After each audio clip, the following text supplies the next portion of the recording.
नमस्कार फ्रेंड्स, मैं डॉक्टर शिल्पा हस्ती, director Jio diagnostics and wellness centre. Jio diagnostics एक टर्शरी लेवल लैब है जहां पे 4500 टेस्ट इन हाउस किए जाते हैं, जिसमें रूटीन एंड स्पेशलाइज दोनों शामिल हैं। यहां पे 24/7 होम कलेक्शन की फैसिलिटी अवेलेबल है। आज गर्मियां पास आ रही हैं और हम बहुत कॉमनली डिहाइड्रेशन को फेस करते हैं, तो आज मैं अपनी वीडियो के थ्रू आपको डिहाइड्रेशन के बारे में बताऊंगी। डिहाइड्रेशन क्यों होता है?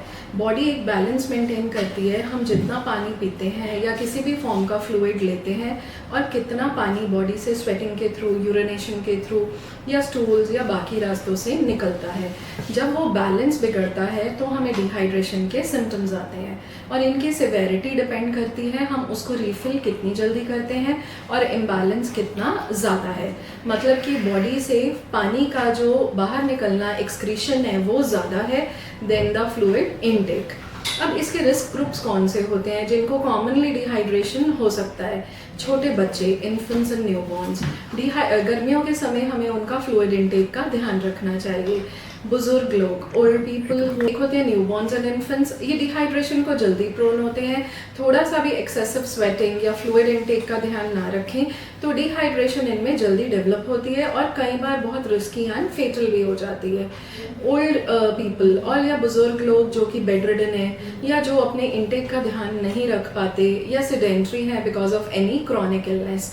फिर जो फील्ड वर्कर्स हैं जैसे कि लॉजिस्टिक्स होते हैं या माइनिंग वर्कर्स होते हैं, फार्मर्स होते हैं या टीम जो कि फील्ड पे रहती है, सन का एक्सपोजर बहुत ज़्यादा है, या ऐसे लोग जो सडनली सन को काफ़ी ज़्यादा या हीट को एक्सपोज होते हैं बिकॉज ऑफ एनी रीज़न और जिन्हें आदत नहीं होती, उनमें भी डिहाइड्रेशन के फीचर्स जल्दी आते हैं।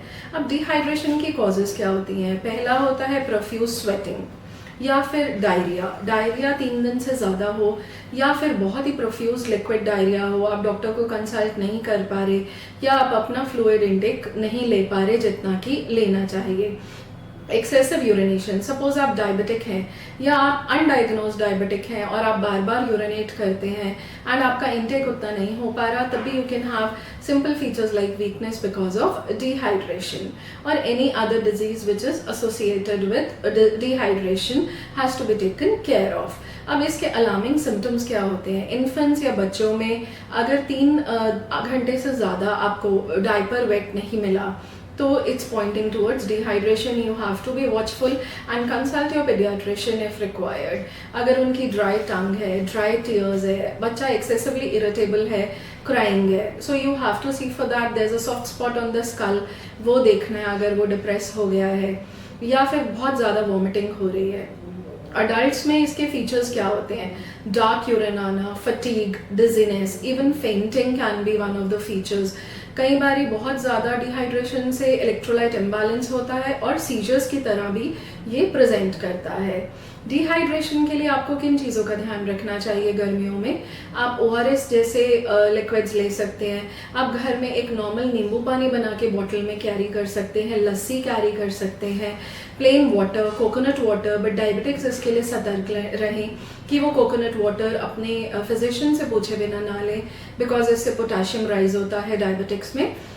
तो ये सारी बहुत सी चीज़ें हैं जिनसे आप अपने आप को डिहाइड्रेशन से प्रिवेंट कर सकते हैं। अब इसके लिए अगर आपको कोई टेस्ट कराना हो तो क्या कराना चाहिए? आपको एक इलेक्ट्रोलाइट ज़रूर कराना चाहिए ताकि आप इलेक्ट्रोलाइट इम्बैलेंस देख सकें सोडियम पोटेशियम क्लोराइड का।